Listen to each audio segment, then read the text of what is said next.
Saya pikir itu sebagai pengantar diskusi nanti akan dilengkapi oleh pembicara yang lain untuk bisa mempertajam.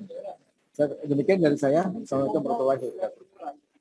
Waalaikumsalam warahmatullahi wabarakatuh. Terima kasih banyak Pak Agus untuk pemaparannya. Boleh kita berikan reactions digital Bapak dan Ibu sekalian kepada Pak Agus Laksono.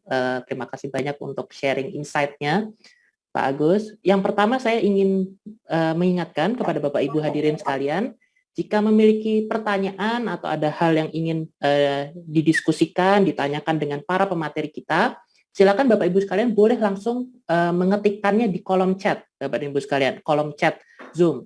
Nanti kami panitia yang akan membantu, karena setelah pemaparan usai, barulah kita akan memiliki sesi tanya-jawab secara langsung.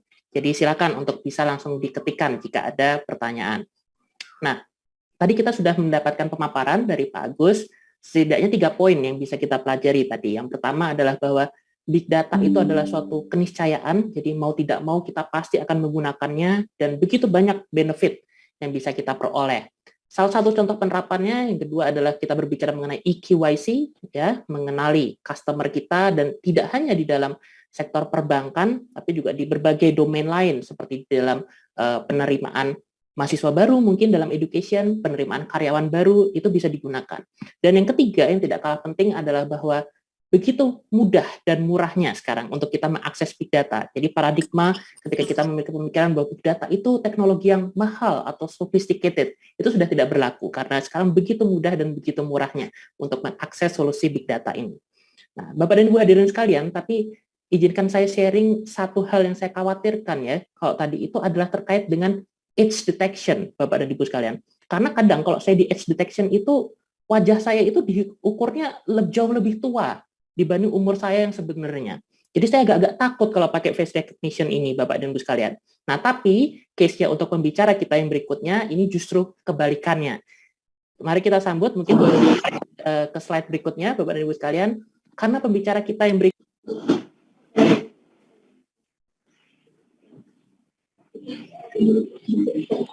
berkebalikan dari saya, Bapak dan Ibu sekalian. Kalau saya kelihatan lebih tua, Pak Manahan Sialagan justru dengan energinya, dengan semangatnya terlihat jauh lebih muda. Nah, Bapak Manahan Sialagan akan memaparkan materi mengenai EQYC dari perspektif akademika. Kita akan sedikit belajar mengenai apa itu EQYC, kenapa itu penting, dan bagaimana prosesnya. Nah, izinkan lanjutkan ke slide berikutnya untuk saya memaparkan sedikit, Bapak, terkait dengan latar belakang dan kurikulum vitae. Bapak Dr. Engineer Manahan Sialagan merupakan Director of Big Data and Business Analytics Laboratory di Sekolah Bisnis dan Manajemen Institut Teknologi Bandung.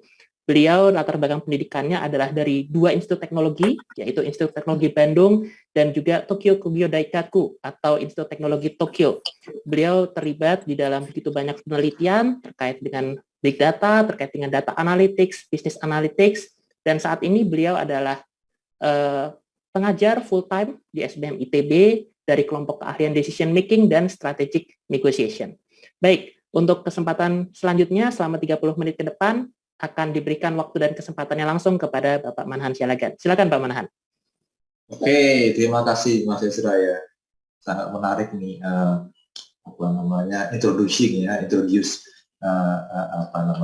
ke sesi saya. Jadi saya sudah dengar juga ada pembicara dari Pak Agus Laksono ya, sangat menarik ya Pak Agus ya, bagaimana perkembangan dari big data yang sudah ada di Telkom sekarang ini. Saya sangat appreciate sekali ya, barangkali itu perlu ada kerjasama ini sepertinya Pak Agus ya. Kemudian di sini ada pembicara, ada Mas Rick ya, Rick Fernando ya. Nanti akan di sesi ketiga akan melanjutkan pembicaraan ini. Ya, diskusi kita hari ini nggak terlalu lama ya. Jadi dari sisi akademik ya, jadi bagaimana EQYC ya digunakan. Tadi hampir sama sih, ada sebagian dari slide-nya Pak Agus ya yang sudah juga melihat proses dari EQYC ini gitu ya. Nanti kita banyak didiskusi saja ya. Ini merupakan suatu perkembangan yang saya rasa KYC itu udah lama ya, sudah lama ada gitu ya. Tapi bagaimana proses itu sekarang dilakukan secara mereka sebut ya paperless atau online ya, sedemikian ada data, dan selanjutnya data-data itu bisa kita gunakan ya untuk melakukan pencegahan, prevention, ataupun bisa melakukan maintenance, pemeliharaan, ataupun bisa melakukan suatu input, bisa melakukan terhadap kita punya proses bisnis. Ya, itu tadi Pak Agus sudah menjelaskan banyak ya, software-software atau aplikasi-aplikasi yang bisa dibangun dengan adanya teknologi ini ya, yang bisa membantu kita ya, untuk menjaga keamanan kita, memprevensi kita punya proses ya, ataupun bisa mengimprove kita punya proses bisnis. Selanjutnya, ya apa itu KYC? Ya, ini biasa, sama konvensional juga seperti itu. Bagaimana kita bisa mengidentifikasi, memvalidasi, memverifikasi kita punya data. Ya. Dulu orang banyak mengambil bagian ini menjadi bagian yang negatif, gitu ya. Punya data palsu, memberikan KTP palsu, memberikan KTP ganda, gitu ya. Nah, ini yang kadang-kadang membuat suatu tindakan-tindakan yang di luar kita punya kemauan, gitu ya, sehingga sistemnya bisa hancur, gitu ya. Nah ini, ya nanti kita bicara bagaimana undang-undang yang mengatur ini, gitu ya. Ini sudah lama, ya. Bagaimana dengan I-nya? Tinggal nambah I-nya aja sekarang, ya. Dulu sepertinya Mas Ezra ya, kalau mau buka rekening datang ke bank, yang ngantri, ya kan, isi formulir lama, ya kan. Ini spend much time, gitu ya, baru energinya keluar, ya. Nah, ini mengurangi satisfaction, ya, prosesnya, wasting time dari kita punya customer, ya. Satu lagi, apalagi di era pandemi kemarin, ya, nggak bisa datang, nggak bisa datang, tapi adanya pembatasan untuk melakukan bepergian, gitu ya. Ini menyebabkan orang kalau mau buka rekening gimana? Mesti datang ke bank, banknya tutup, nggak boleh beroperasi karena adanya pandemi. Nah, ini gimana? Ya, kalau saya mau mengurus suatu transaksi harus ke bank, bisa nggak? Seperti itu yang lain-lain dan sebagainya. Inilah yang merupakan teknologi yang sekarang sudah ada. Ya, tadi sudah banyak dijelaskan, ada OCR, face recognition, liveness. Kebijakan yang benar-benar terkait langsung sama ini. Ya, ada Pak? Halo? Sudah, Pak Manahan? Maaf tadi Ada bocor ya, maunya ya. langsung bocor langsung di unmute ya. Nah, ini yang menjadi ketertarikan kita, kenapa ini penting. Ya.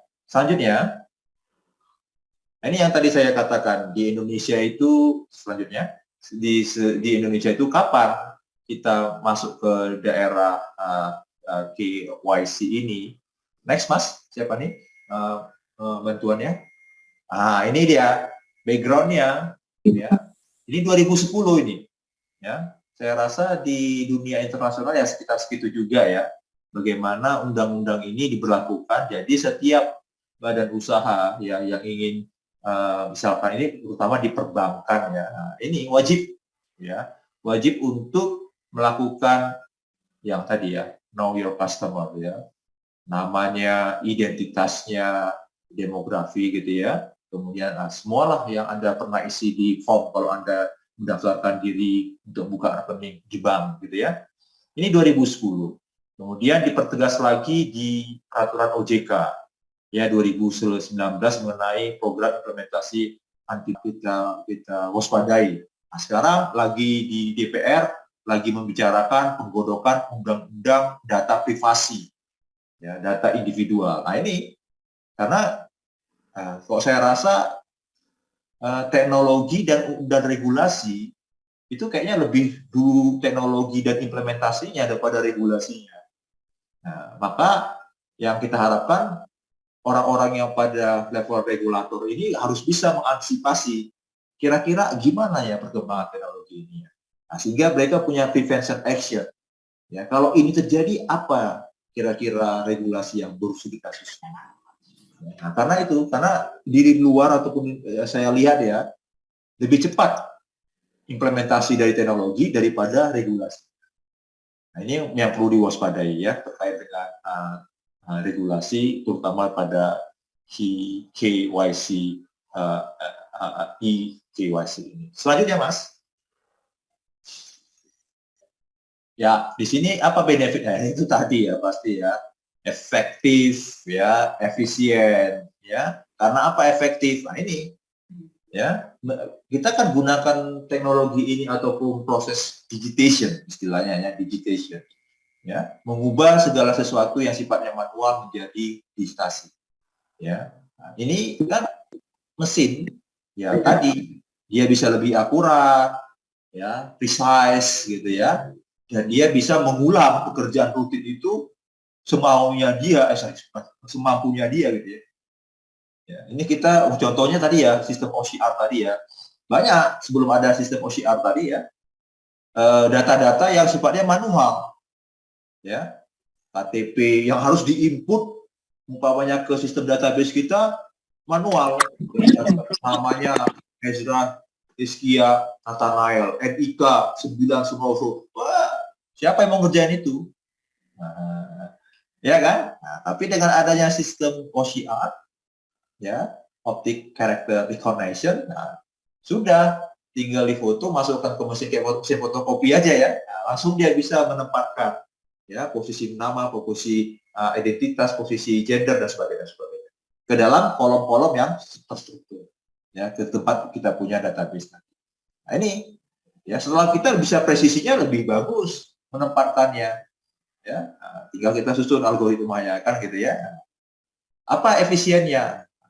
Sebetulnya ya cost ya, lebih cepat gitu ya. Kemudian yang tadi yang saya katakan bahwa tadi ya kalau kita tinjau yang sifatnya konvensional ya mungkin ya customer-nya tidak puas ya, antriannya panjang ya, banyak yang harus dia isi, yang isinya juga bingung gitu ya. Mungkin umpamanya rumahnya jalan Lereng Barong nomor 33 Bandung ya. Contohnya ditulisnya bukan 33, 37. Bahaya. Nah, satu lagi inputannya, yang input formulir itu benar Lereng Barong nomor 33 Bandung, tapi pas diinput ke dalam sistem database bukan 33, 36. Bahaya. Nah, tapi dengan adanya akurasi ya, itu bisa dikerjakan sendiri oleh perangkat yang kita bangun. Selanjutnya, Mas. Nah, ini salah satu, ini banyak di finance dulu ya, ada preferred money laundry, ya, cheaper operational cost, ya, nah, ini tadi ya, customer convenience and satisfaction, ya kan, nggak butuh pergi ke bank, faster process, buat sekarang buat rekening baru, buka rekening baru ya, 5 menit selesai, ya, buka banknya, ya, isi formulir online, ya, tinggal terakhir foto verifikasi, udah jadi, ya. Nah, ini dia, ya, ini keuntungannya kalau kita bicara mengenai KYC ini, khususnya di finance. Tapi nanti ada sebagian lagi diaplikasikan di lain, salah satunya di dunia pendidikan, gitu ya, atau di dunia pendidikan bagaimana melihat plagiarisme, ya, mencontek, gitu ya. Ini bisa kita buat, ya. Selanjutnya. Ya, ini prosesnya bagaimana? Nah, ini dia. Pertama ada namanya, pertama adalah menilai ya dan memonitor bagaimana data-data dari customer itu untuk diverifikasi. Ya, itu bisa kita lakukan. Kemudian dari proses pertama, proses kedua adalah memonitor ya ongoing incoming transaction. Ya, jadi itu bisa kita lakukan ya apabila ada terjadi perubahan. Dan dari adanya perubahan-perubahan ini biasanya kan ada, kalau kita bicara anomaly detection, ya, anomaly detection. Jadi kalau kita punya aktivitas ya yang rutin, ya itu bisa kita lihat. Ya, contohnya kalau dalam sistem perbankan kita narik tunai itu berapa, lokasinya di mana, via apa, ATM atau pakai kartu kredit atau pakai itu bisa dilihat polanya, rutinitas kita bisa dilihat. Ya, tapi kalau nanti terjadi sesuatu yang di luar rutinitas itu, di luar pola itu, nah inilah anomali namanya ya. Maka langsung ada warning atau alert dari sistem. Ya, Pak Manan sedang melakukan transaksi di ujung pandang Makassar. Oh, nggak pernah saya di situ. Nah, saya bisa langsung infokan. Ini jadi monitoring ongoing transaksi itu dia bisa langsung gitu ya. Jadi anomaly detection-nya bisa salah satunya ya. Anomaly detection itu bisa untuk melihat bagaimana perubahan dari rutinitas atau aktivitas dengan pola tertentu terhadap pola-pola yang menyimpang dari pola yang ada. Nah, itu anomaly detection. Prinsipnya seperti itu. Ya, nah, sehingga nanti sistem itu bisa tahu dan secara otomatis akan mengirim alert ke saya. Nah, apakah benar Pak Manan sudah melakukan transaksi sebesar ini di ujung pandang Makassar? Enggak, saya bisa decline. Nah, tidak gitu ya, dan sebagainya. Ya, selanjutnya, nah ini proses yang konvensional. Nah, inilah ya tadi ya. Nah, saya membuka rekening, account gitu ya, datang ke bank. Baru isi, Pak, ini Pak, isi nanti isi ini ya, ini bagian ini isi dan seterusnya. Ya, di sini pertemuannya pastinya face to face, ya, face to face ya. Kemudian kita mengisi data formulir, ya, kemudian kita tanda tangan dan sebagainya, ya, nanti dipoto juga ya. Kalau yang pakai KYC selanjutnya. Ya, ini digitalnya. Ya. Jadi kita bisa pakai foto aja. Ya. Kita buka form ya, form aplikasinya di smartphone kita. Ya, kita isi, kita isi. Nah, kemudian sistem itu akan melakukan verifikasi dan autentikasi ya. Pakai biometrik misalnya pakai sidik jari atau pakai iris di mata gitu ya, atau pakai OCR ya, face recognition dan sebagainya. Ya. Dan terakhir ini tadi verifikasi dan autentikasi directly link to the central citizen data sheet. Ya. Ini kita bisa lihat data catatan sipil kita. Ya. Itu yang akan di link sekarang seperti itu. Ini proses kalau kita bicara mengenai know your customer secara elektrik ya. Selanjutnya, ya ini bedanya ya. Ya, ini dalam gambar ya, pergi ambil tiket, kita nunggu, kita kita fill formnya, kemudian kita diverifikasi apakah match dengan kita punya identifikasi. Tapi kalau yang KYC itu aksesnya online, ya, tinggal ngambil foto ID kita, ya, kemudian cek atau fill formnya. Kira-kira seperti ini. Selanjutnya, ya, ini tadi sudah dijelaskan. Nah, ini sekarang ada perkembangan bahwa salah satu fungsinya blockchain ini ya bisa digunakan untuk penerapan dari KYC ini. Ya, blockchain itu kan sekarang sudah berubah ya cara kita untuk menyimpan data. Dulu yang sifatnya centralized, ya, sekarang sudah menjadi decentralized. Ya, salah satu bentuknya ya ini blockchain ini. Ya, jadi blockchain itu adalah suatu buku besar gitu ya, buku besar tempat penyimpanan data. Di dalam buku itu ada blok-blok. Nah, misalnya blok A untuk perusahaan A, blok B untuk perusahaan B, blok C dan seterusnya. Nah, tapi di antara blok-blok tadi ada rantai-rantai yang menghubungkan mereka. Nah, sehingga datanya bisa ditransaksikan di dalam blok, di dalam buku besar itu. Apa keunggulannya? Ya, decentralized, ya, setiap orang bisa memasukkan data mereka sendiri dengan suatu autentikasi yang bagus. Nah, satu lagi, blockchain ini dapat dirubah, ya, kita bisa mengubahnya, tapi sistem itu tidak bisa mengubah secara langsung. Ya. Ya, satu lagi, dia punya sistem keamanan datanya atau kriptografinya sudah unggul. Ya, jadi kalau sistem yang lama, sistem yang centralized, ya, misalkan saya ada data KYC saya ya, dari saya punya customer, itu saya simpan di tempat penyimpanan tersendiri, ya, repository saya lah, ya, database saya. Ya. Nah, kemudian nantinya kalau seandainya ada klien saya yang ingin menggunakan data tersebut, nggak bisa, ya, langsung ngambil ke sana. Ya, dia harus izin dulu ke saya, kemudian nanti saya yang akan membuat open access kepada third party tadi, ya, yang mana mungkin keamanan datanya sudah menjadi tidak baik gitu ya. Nah, jadi di sini kita bisa melihat ya bagaimana blockchain ini ya menjadi suatu tempat ya penyimpanan. Satu lagi dia ada keunggulan dia traceable. Ya, jadi data itu tetap di dalam. Ya, jadi siapa yang mengakses? Jadi kalau perusahaan A itu saya perusahaan A sudah menyimpannya itu di blockchain saya, gitu ya. Kemudian ada perusahaan B yang mau mengambil data saya karena itu klien saya, dia bisa langsung aja masuk ke blockchain saya.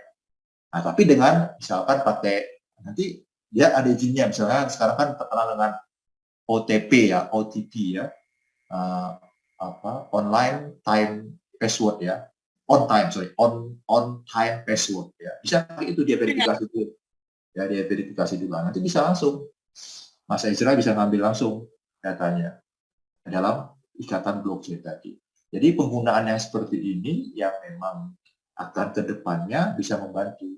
Salah satu penggunaan blockchain ini banyaknya untuk supply chain cryptography ya cryptocurrency. Ya, ini banyak dulunya dari sana dia punya digital platform. Next. Ya, ini untuk yang bank perspektif bagaimana blockchain ini bisa digunakan ya. Next. Tadi sudah dijelaskan oleh Pak Agus. Ya, apa yang menjadi ini sebetulnya menjadi hambatan lah ya sedikit ya. Kalau kita bisa menangani hambatan tadi, ya saya rasa menjadi suatu kebiasaan gitu ya. Contohnya pertama unfamiliarity. Artinya karena ini yang baru ya, ini menjadi suatu hambatan ya. Kalau saya rasa untuk Gen Z ya, Gen Y ini yang seperti ini mereka paham.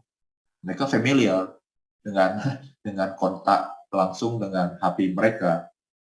Ya, tapi untuk umpamanya ya, untuk generasi-generasi yang lebih tua ya Gen X sebagian gitu ya atau Gen baby boomer gitu ya. Ini mungkin aduh kok gini yang bikin repot saya bingung gitu ya. Ya, ini dia. Saya bagus datang ke bank gitu ya, lebih suka saya datang ke bank gitu ya. Lebih face to face saya bilang gitu. Interaksinya bisa gitu ya. Nah, ini ya. Nah, kemudian ini tadi yang saya bilang ya. Nah, ini teknologi ya pastinya nanti akan menimbulkan banyak impact terhadap sosial, ekonomi dan sebagainya. Nah, gimana caranya ya regulasi, law gitu ya. Nah, ini bisa sejalan dengan perkembangan teknologi dan penerapannya. Nah, ini yang bahaya. Ya, apabila nanti ini yang bisa menjadi suatu hambatan yang sulit nanti. Ya, seharusnya dia punya faidah ya, tapi karena regulasinya atau law-nya, hukumnya tidak ada yang menaungi, ya dia jadi bukan faedah. Nah, seperti itu ya. Nah, ini satu lagi yang terakhir ya, karena kebanyakan ya cyber security itu ya, umpamanya mengenai individual data ya. Ini kadang-kadang menjadi suatu tantangan ke depan. Ya, apalagi itu individu ya. Tapi kalau kita bicara organisasi, adanya cyber crime tadi, itu riset ya, ada riset membuktikan bahwa cyber crime itu bukan diakibatkan oleh sistem cybernya yang kurang, bukan. Ya, itu hampir 75% ya, itu disebabkan oleh adanya human factor. Ya, jadi social engineering ini yang bahaya. Ya, saya sebagai pemegang sistem di suatu bank gitu ya, yang akses saya dengan komputer saya itu bisa mengakses segala data dari manapun, ya sistem perbankan di tempat saya bekerja. Ya, ini yang bahaya. Kemudian ada email, ya, halo saya ini begini-begini ya. Nah, kalau Anda tertarik untuk ini, silakan klik link di bawah ini, nah ini bahaya. Nah ini yang bisa masuk, ya, virusnya ke sistem kita. Ya, Anda klik ya linknya, wah udah bahaya. Ya. Nah, jadi sebetulnya manusianya ini, ya, kemudian orang yang melakukan crime, tindakan crime ini yang social engineering-nya memang hebat.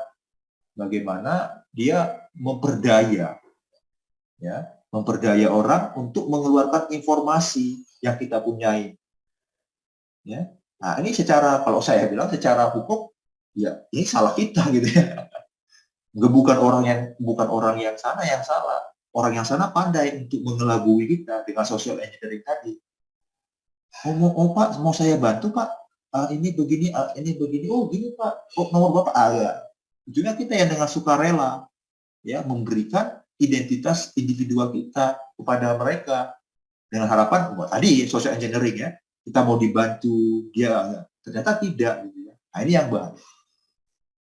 Ya, jadi dengan adanya teknologi kemajuan seperti ini, yang Anda punya semua itu dalam satu genggaman, gitu ya. Artinya HP Anda, ya, Anda punya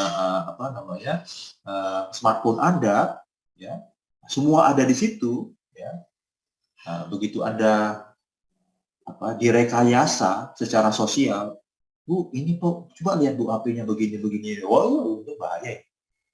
Ya, itu hati-hati. Dari sekarang kita bisa melakukan prevention ya, tindakan-tindakan pencegahan ya, agar data pribadi kita tidak hilang, bukan dicuri, tapi nanti kita sendiri yang memberikannya. Wah, bahaya sekali. Ya. Dengan tadi ya. Jadi social engineering ini bukan ilmu apa itu ya? Ilmu apa istilahnya itu ya? Hipnotis ya, bukan ya, tapi dia bisa merangkai kata, menggunakan apa ya, social engineering untuk memperdaya kita ya. Selanjutnya, halo, ya ini beberapa contoh implementasi dari KYC. Yang pertama itu banyak di bank ya, di Singapura ada 3 bank, ya benefitnya itu ya current proses ya reduce ya, dia punya 50% more efektif dalam melakukan monitoring untuk melakukan regulasi gitu ya. Next ini di Singapura ya, kemudian di US ya. Nah, di sini ada UKC seperti liveness detection ya, biometrik ya. Nah, ini bisa mengurangi tekanan-tekanan pada front desk ya. Next, education sector ya, ini yang baru lagi ya. Ini edukasi di KYC itu sudah ada potensial untuk diimplementasikan ya. Salah satunya dalam pendaftaran mahasiswa ya pada awal semester, atau bisa juga tadi ya kita gunakan untuk mendeteksi kejujuran ya dari student dalam examination ya. Bagaimana bahwa tadi plagiarisme ya, bahwa dia itu betul untuk menulis dengan karyanya sendiri gitu ya, tidak mencontek atau tidak melakukan plagiarisme ya, penyadur yang tidak dia punya, itu bisa juga dia mainkan di sini ya. Ini beberapa implementasi yang bisa kita terapkan ya. Next. Ya, habis ternyata ya. Oke, sekian dulu presentasi saya. Nanti kita tunggu pada sesi tanya jawab. Saya kembalikan ke Mas Ezra. Mas Ezra, terima kasih. Terima kasih banyak Pak Manahan untuk pemaparannya yang sangat insightful. Jadi setelah kita mendengarkan dari Pak Agus, kita juga mendengarkan selanjutnya dari Pak Manahan yang lebih dari sisi akademikal, ya, kita lebih mengenal lebih jauh lagi apa itu KYC, kenapa kita membutuhkan itu, apa saja benefitnya, contoh implementasinya.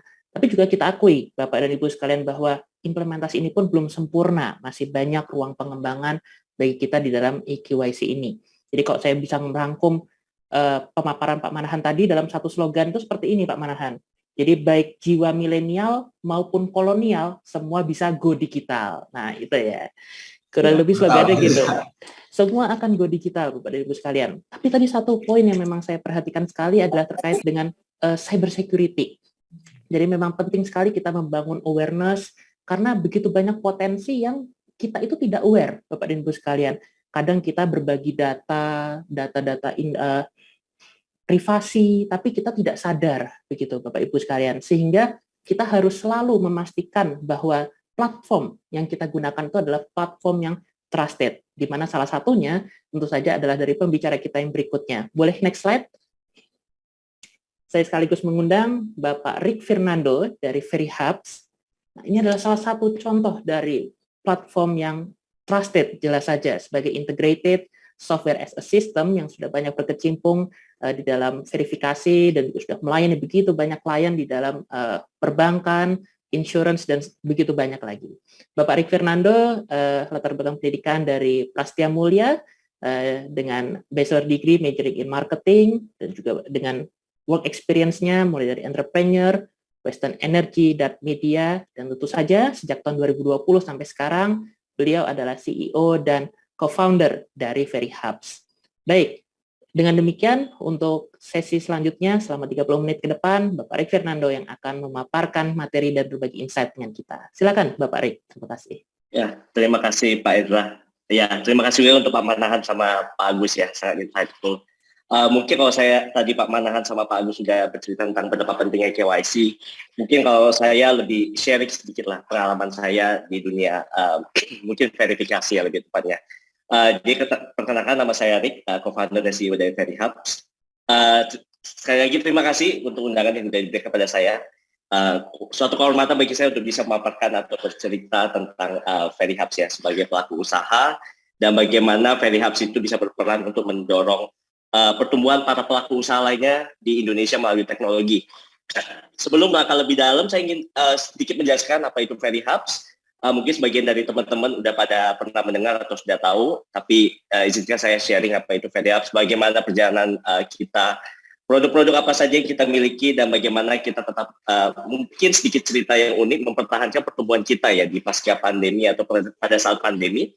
Karena pada saat pandemi sedikit cerita kita cukup kesulitan lah, saya bisa bilang. Jadi sesi ini izinkan saya untuk share pengalaman kita. Boleh next? Oke, jadi bagi teman-teman yang belum tahu, kita itu merupakan all-inclusive verification platform untuk Indonesia. Produknya seperti apa nanti akan saya jelaskan along the way. Tapi basically kita mempermudah seluruh perusahaan-perusahaan di Indonesia, baik perusahaan teknologi maupun non-teknologi, untuk melakukan verifikasi terhadap user, customer maupun employees mereka.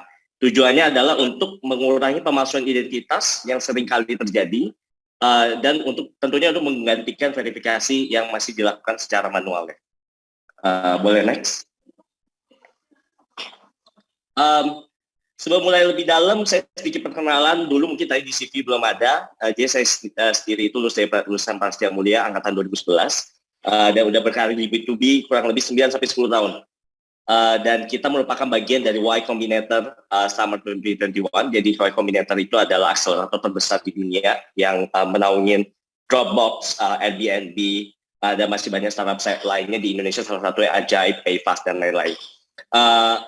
Dan kita juga tergabung di Forbes 330. Dan saya juga sudah sedikit melakukan angel investment di beberapa startup yang mungkin tidak asing di telinga teman-teman. Poin di sini adalah apapun yang teman-teman lihat di sini itu sebenarnya boleh next ya.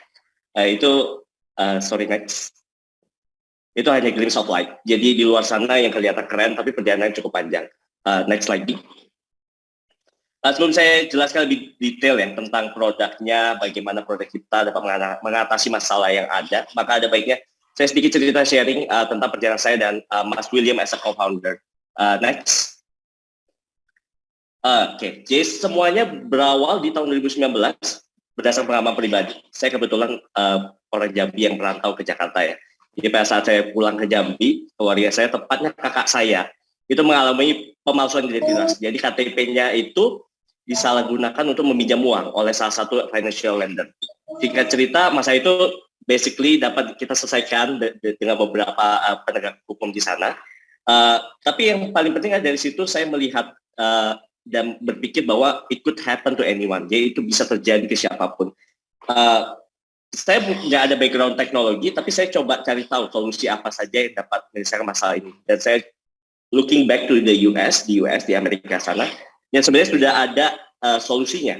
Kebetulan saya juga dikenalkan pada saat itu sama teman saya ke Mas William, yang udah mendapatkan PhD di Computer Vision, dan sangat passionate di Artificial Intelligence. Dan kebetulan sedang mengerjakan face recognition juga. Jadi kita pada saat itu sering ngobrol intens selama 3-4 bulan, bahkan hampir tiap hari lah ngobrolnya, dan ternyata chemistry kita cocok dan kita memberanikan diri untuk mengembangkan VariApps bersama. Pada saat itu produk kita baru satu, yaitu face recognition, dan karena tim kita masih kurang dari 10 kalau nggak salah, kita buatnya masih butuh waktu yang cukup lama juga, dan customer kita yang baru percaya sama kita itu baru PayFast dan Xforce saja, juga modal rakyat, mereka satu grup by the way.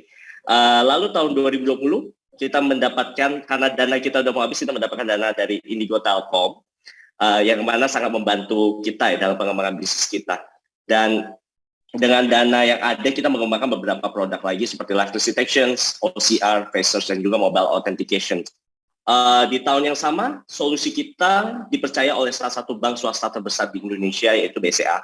Jadi BCA dan Commonwealth Bank itu jadi bank yang menggunakan solusi kita, dan mereka masih keep upgrading our services. Jadi tidak hanya di bank tersebut, tapi mereka juga explore solusi kita untuk sister company mereka yang lainnya.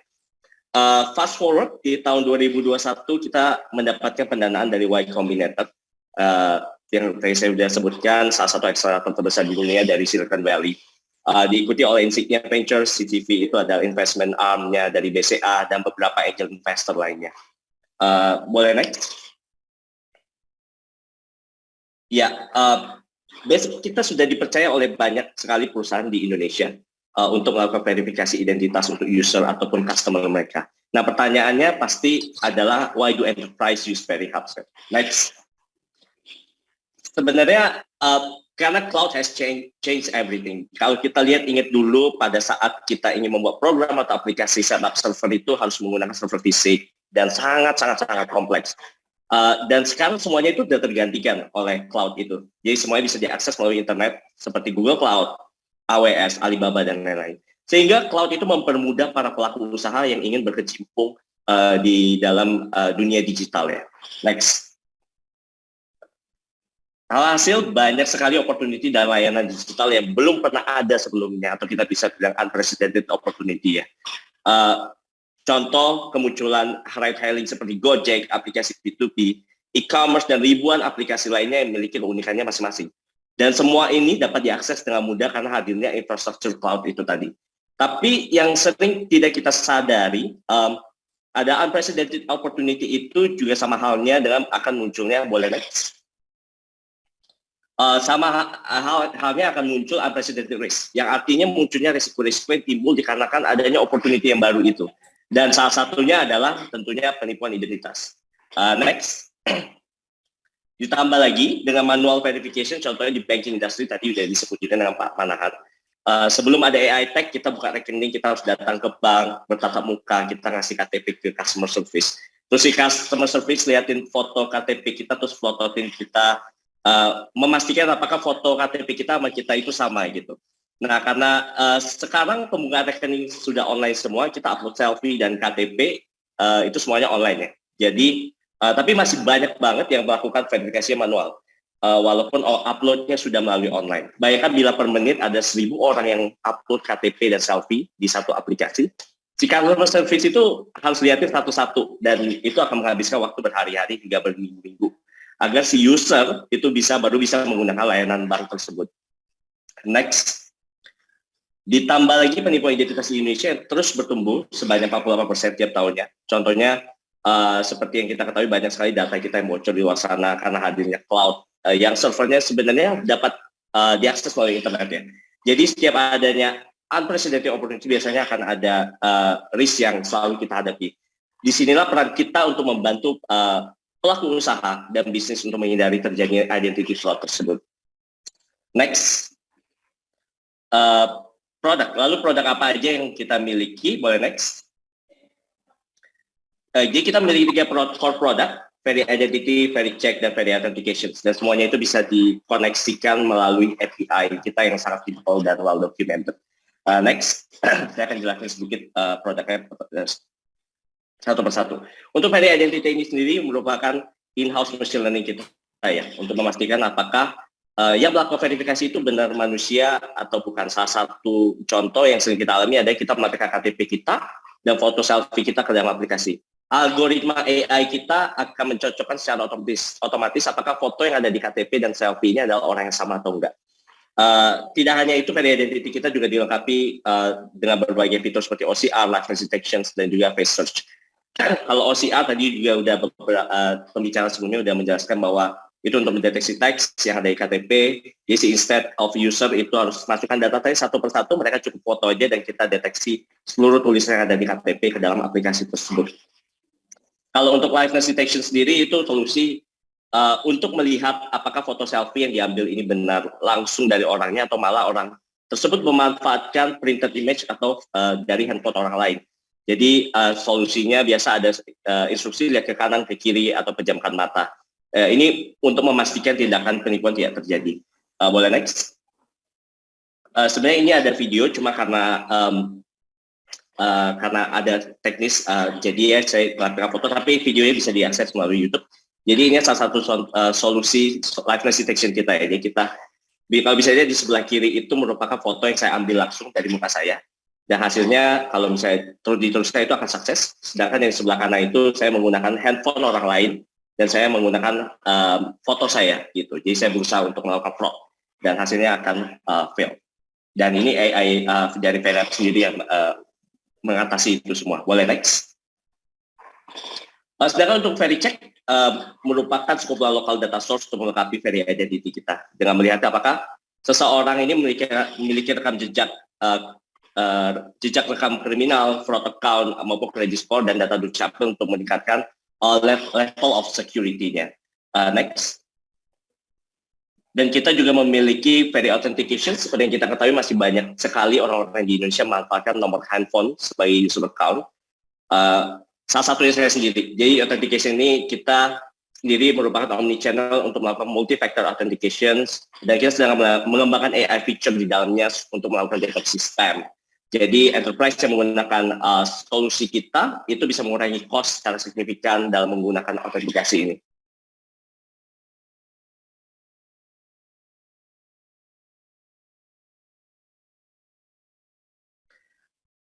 Halo.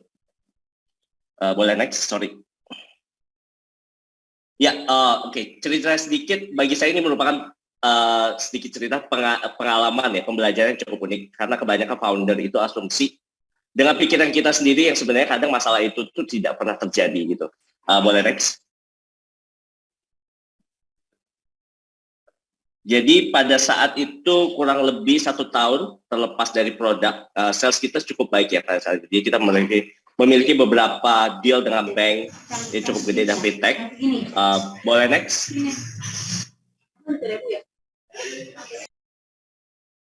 Oke, sorry.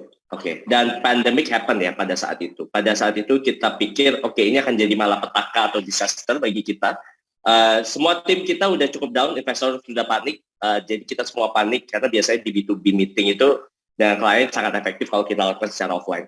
Jadi awalnya kita mengalami kesulitan dan stres dari tim dan founder sendiri. Jadi yang kita lakukan, kita lebih fixing dari internal kita.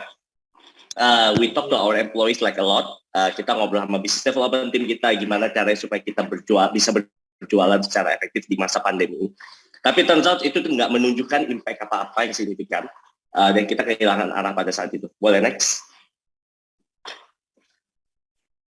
Ya, ini hingga satu hari kita coba setup ngobrol sama beberapa orang di Silicon Valley karena kita tergabung di Y Combinator. Dari founder of Twitch yang diakuisisi Amazon for almost $1 billion, ex-CPO-nya Yahoo, City of Segment yang diakuisisi Twilio lebih dari $3 billion. Dan kita juga sempat ngobrol sama salah satu founder Extra Reality yang diakuisisi sama Niantic. Jadi Niantic ini kalau teman-teman main Pokemon Go, augmented reality teknologi itu dari dia.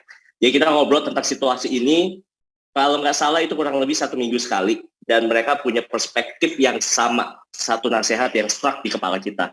Boleh next? Yaitu always focus on your customers, talk to your customers. Inti pesan yang kita dapatkan di partner Silicon Valley ini bahwa we cannot control the situations, jadi kita nggak bisa kontrol situasi yang di luar sana, tapi kita bisa kontrol action kita. Jadi kita diminta untuk conducted conversation once a week sama customer kita supaya relationship kita lebih baik. Dan ternyata pemikiran kita bahwa pandemik itu semuanya jelek, itu hanya excessive imagination kita saja. Boleh next?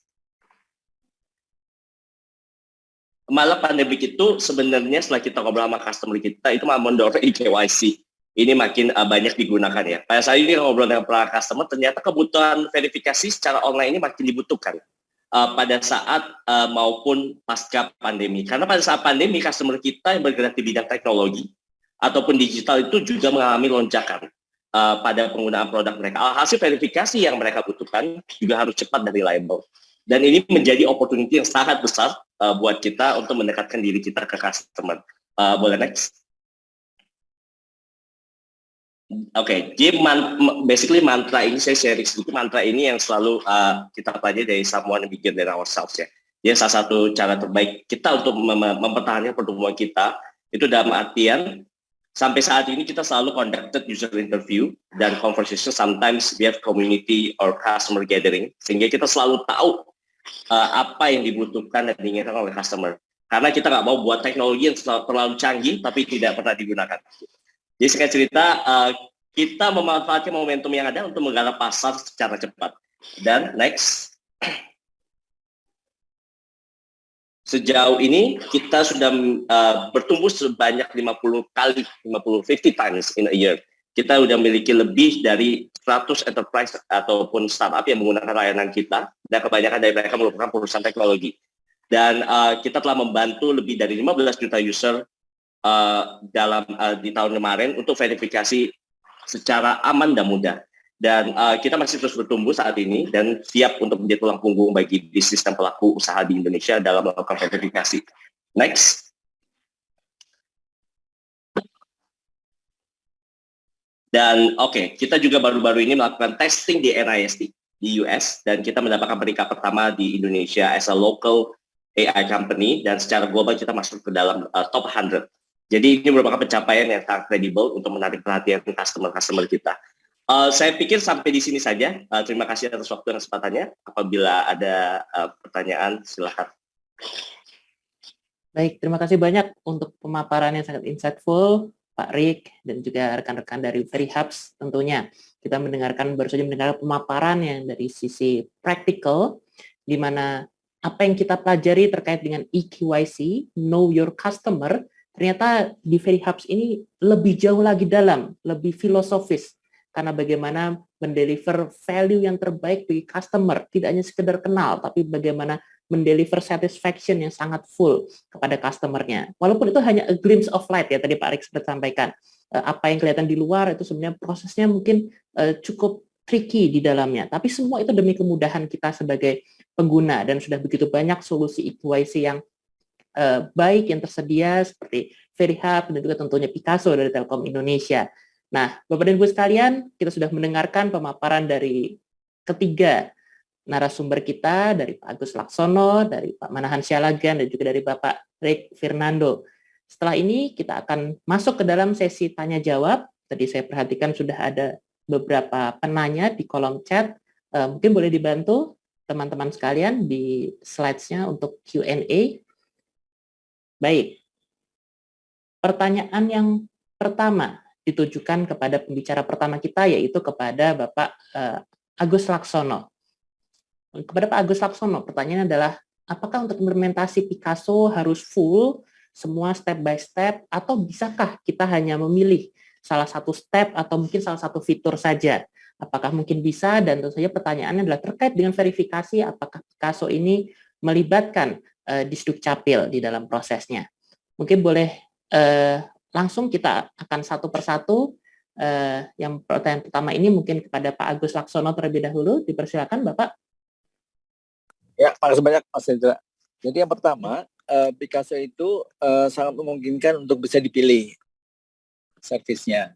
Jadi misalnya kami hanya butuh OCR-nya saja karena rekrutmen di tempat kami masih manual dan verifikasinya yang mendaftar sangat banyak, maka cukup saya butuh OCR saja untuk menyelesaikan verifikasi dokumen. Itu bisa saja pilih OCR saja. Yang kedua, saya juga pengen pilih untuk yang FR-nya saja misalnya. Face recognition, karena itu memang saya butuhkan untuk misalnya buka pintu misalnya, atau suhu pengunjung misalnya. atau mendeteksi siapa orang nggak pakai masker misalnya. Saya butuh average saja, itu sangat bisa. Jadi misalnya ketika ada orang masuk, dia ada orang yang pernah register di gedung itu dan sebagai karyawan, maka pintunya kebuka. Tapi begitu nanti ada orang tamu, maka pintunya nggak kebuka. Ya, itu yang ketiga. Yang ketiga, saya mau detect object detection. Saya punya CCTV di rumah, tapi saya mau pakai nih layanan object detection-nya Picasso. Bisa nggak kalau ada mobil saya digeser, disentuh orang, motor saya digeser, dipindahkan orang, sepeda saya digeser, dipindahkan orang, maka kasih tahu dong kameranya ke saya bahwa saya harus segera datang ke rumah atau menanyakan, lihat videonya untuk bisa mengetahui siapa sih yang memindahkan, apakah dia adalah orang yang saya kenal atau memang ada orang pencuri yang mencoba untuk bisa memindahkan gitu ya. Nah itu bisa langsung secara real time untuk bisa memberitahukan ke aplikasi bahwa tidak sebagai notifikasi bahwa dia harus segera melihat untuk bisa memastikan apakah orang yang menggeser mobilnya atau sepedanya atau motornya itu adalah orang yang memang authorized, orang yang memang dikendaki oleh kita karena dia memang sudah diberitahukan sebelumnya akan memindahkan atau mengambil dan sebagainya. Dan kalau misalnya kita lihat ya CCTV yang hari ini yang nggak pakai analytics, tentunya setelah mobilnya hilang baru dia lihat rekaman. Oh, rekamannya ternyata di 2 hari yang lalu atau sehari yang lalu atau malah tadi malam, dan carinya butuh waktu yang begitu lama dan sudah terjadi mobilnya sudah hilang. Kalau dia enggak, di saat yang bersama dia bisa dikasih tahu, dia bisa bilang Mas Satpam, Pak tolong ya mobil ini jangan boleh keluar karena mobil itu ternyata pencuri Pak, saya nggak kenal orangnya. Jadi sebelum kejadian diambil orang tetapi sudah bisa dicegah, maka otomatis layanan ini bisa dipakai. Jadi object detection kadang-kadang dibutuhkan hanya ini saja. Jadi Picasso itu bisa dipilah-pilah, tidak harus semua, bisa juga untuk yang evaluasi di ini ya, di perbankan misalnya, perbankan berarti dia hanya FR-nya, dokumennya sama detect ke Dukcapil, memungkinkan. Detect ke Dukcapil kalau dipersyaratkan ya kita membandingkan ada dokumen yang live, dokumen yang didatang bawa dokumen, foto yang langsung di hadapan customer service dibandingkan dengan wajah yang ada di Dukcapil. Karena dia juga pernah pada saat ada KTP dibandingkan. Kalau dia memang ternyata masih usianya masih beda dan tapi masih bisa diakui sebagai ini yang sama similarity-nya, maka dia masih bisa diterima. Cuma kalau enggak mungkin bisa langsung diverifikasi. Tapi itu sangat mungkin ya, dia bisa dengan banyak cara, bisa dengan full, bisa juga dengan cuman parsial. Kemudian tapi udah semua ya, Dukcapil juga bisa. Tapi kita masih serah. Baik, terima kasih banyak Pak Agus Laksono untuk jawabannya yang sangat clear. Dari Pak Muhammad Slamet Yahya juga sudah memberikan jawabannya. Terima kasih. Karena sudah cukup jelas, jadi bisa kita memilih fitur Picasso dan tentu saja sudah terkonek juga dengan Dukcapil untuk verifikasinya. Baik, boleh dibantu untuk pertanyaan yang kedua? Pertanyaan selanjutnya adalah dari Bapak Darmawan Trinugroho yang bertanya kepada Pak Manahan dan juga kepada Pak Agus Laksono.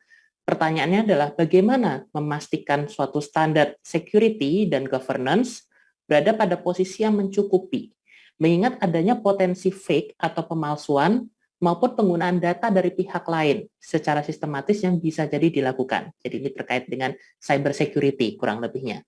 Baik, mungkin kesempatan yang pertama saya berikan terlebih dahulu kepada Pak Manahan untuk boleh menjawab. Silakan Pak Manahan. Oke, terima kasih Mas Ezra ya. Terima kasih Pak Darmawan atas pertanyaan ini, cukup sulit pertanyaan ini sebenarnya ya. Ya, ini ya kalau kita bicara tinjauan sistemnya, karena kita bicara dalam konteks sistemnya, pasti segala sesuatu itu ada ya. Apapun yang kita bangun, ada kekurangan menurut saya. Apapun yang kita bangun, yang kita improve, itu pasti ada kekurangan yang pastinya karena adanya dinamika pasti orang itu bisa berpikir tentang apa yang tidak bisa kita pikirkan. Ya, jadi untuk mengatasi suatu bagaimana suatu sistem itu bisa kita proteksi dengan sebaik-baiknya, maka kita harus bisa berpikir tentang apa yang tidak bisa dipikirkan orang lain, kan gitu ya. Artinya variasi kita lebih banyak. Ya, jadi kalau pada kita bicara standar ya, standar itu kan minimum requirement ya. Biasanya ya kita punya standar ya, dalam suatu sistem itu kita punya standar yang minimum di mana sistem kita itu masih bisa menahan sesuatu dari luar gitu ya. Memang banyak terjadi sesuatu pemalsuan tadi Pak Agus sudah bicara, kemudian Mas Rick sudah bicara juga ya, bagaimana kita bisa mengidentifikasi mana yang disebut dengan pemalsuan atau tidak. Tadi ya teknologinya dari Mas Rick sudah bisa, kalau dia mengupload gambar dengan dia mengambil gambar sendiri itu sudah bisa dibedakan oleh sistem ya. Jadi itu yang perlu kita antisipasi ya. Jadi kalau saya rasa untuk security tidak ada, paling tidak kita punya batas threshold di mana sistem kita itu bisa menangani suatu ancaman dari luar dengan tingkat seperti ini. Tapi karena orang itu juga berkembang ya, kan banyak ada orang yang memang intensinya ke situ, artinya dia ingin membuat crime gitu ya, ada manfaat untuk dia. Ada juga orang yang jenis crime itu adalah sebagai suatu hobi, ya ini yang bahaya gitu ya. Artinya dia suka untuk mengganggu dan dia punya punya kesenangan apabila dia bisa menjebol suatu sistem gitu ya. Itu ada tipe-tipenya seperti itu. Jadi saya rasa akibat perkembangan mereka juga bisa memahami sistem kita sekarang. Ya sehingga mereka bisa membentuk suatu alternatif tersendiri untuk membobol itu. Ya, terutama bagi orang-orang yang suka iseng gitu ya. Artinya dia ingin mencari kesenangan dari proses pemikiran dia. Ya, ini yang saya rasa. Jadi secara sistematis ya itu kalau tadi dia ingin membawa keuntungan. Tapi kalau yang banyak yang saya lihat ya tiba-tiba dia menjebol ya, bayangkan sekelas Pentagon saja itu security-nya bisa jebol gitu ya. Ya, oleh apa? Oleh anak umur 12 tahun gitu. Ya, jadi yang ini yang perlu kita lihat gitu ya. Jadi sistem itu bergerak, artinya ada segala suatu lubang kecil ya yang mungkin kita tidak tahu. Ya, tapi orang lain tahu gitu ya. Ya, itu banyak itu yang sekarang yang pertama itu ada domain yang pertama sekali perbankan buat domain itu adalah klik BCA. Ya. Nah, jadi itu merupakan suatu banyak orang yang membuat seperti itu ya, membuat account palsu ya, karena orang klik BCA itu kan tulisannya spesial ya. Ada pakai C, ada pakai K, itu bisa membuat domain yang baru lagi gitu ya. Sehingga kadang-kadang itu tadi yang Mas Ezra bilang, orang pikirnya sudah masuk ke situ gitu ya. Dia mau buat C menjadi K gitu ya, dia buat. Ya. Masuk juga, situsnya sama, webnya sama tampilannya. Ya, tapi dia sudah disediakan dengan itu banyak yang inisiatif atau alternatif seperti itu yang rasa-rasanya bagi suatu sistem pengamanan yang perlu ditingkatkan. Jadi bagaimana kontrol dari suatu sistem itu dapat kita jamin ya jika si controlling itu mempunyai alternatif atau variasi yang lebih banyak ya dari orang yang akan mengattack itu sistem. Simpelnya kan seperti itu. Tapi pada dasarnya ada standar security yang harus sistem miliki, yaitu memang depends, tergantung. Ya. Satu lagi, kemajuan teknologi ya, pasti diikuti oleh dampak ya positif atau negatif. Ya, nanti itu jadinya bisa menjadi suatu pintu masuk ya bagi orang-orang lain ya, yang tadi ya orang yang mengambil manfaat atau orang yang sekedar iseng gitu ya untuk menjebol sistem tersebut ya. Tapi pada dasarnya banyak yang bisa dilakukan gitu ya, dan banyak juga teknologi yang sudah bisa ditempuh untuk mengatasi penggunaan data palsu ya, penggunaan account palsu ya. Ini yang coba kita atasi juga dengan teknologi. Kira-kira seperti itu tanggapan saya, Mas Esa. Terima kasih banyak. Mudah menjawab ya Pak Darmawan ya. Baik, terima kasih Pak Manahan. Berikutnya mungkin dari Pak Agus Laksono boleh dapat melengkapi Pak terkait standar security dan governance, baik secara konseptual ataupun mungkin spesifik di Picasso. Silakan Pak Agus, terima kasih. Ya siap. Jadi gini, ini saya nambahin nih. Ini udah ada pakar ngomong, saya tinggal tambahin aja. Jadi ada tiga tahapan yang kaitan dengan governance dan security. Memang betul teknologi yang mudah biasanya ada celah. Nah, tapi di setiap celah itu kita bisa jagain. Ada 3 tahap ya di tempat KYC. Yang pertama registrasi. Di dalam registrasi kita bisa memastikan orang itu adalah orang yang memang benar. Bagaimana caranya? Kita bisa pakai liveness, ngecek apakah dia mukanya foto atau muka beneran. Yang kedua, kita bisa pakai bandingkan dengan OTP. Registrasi OTP, berarti benar-benar orang itu adalah orang yang terima OTP. OTP bisa macam-macam, bisa di email, bisa di WhatsApp, bisa di SMS, bisa di pilihan. Yang ketiga, memastikan memang orang muka muka yang foto sama di KTP itu sama. Yang muka yang di liftnya sebenarnya sama yang di KTP itu adalah secara ini benar ini ya.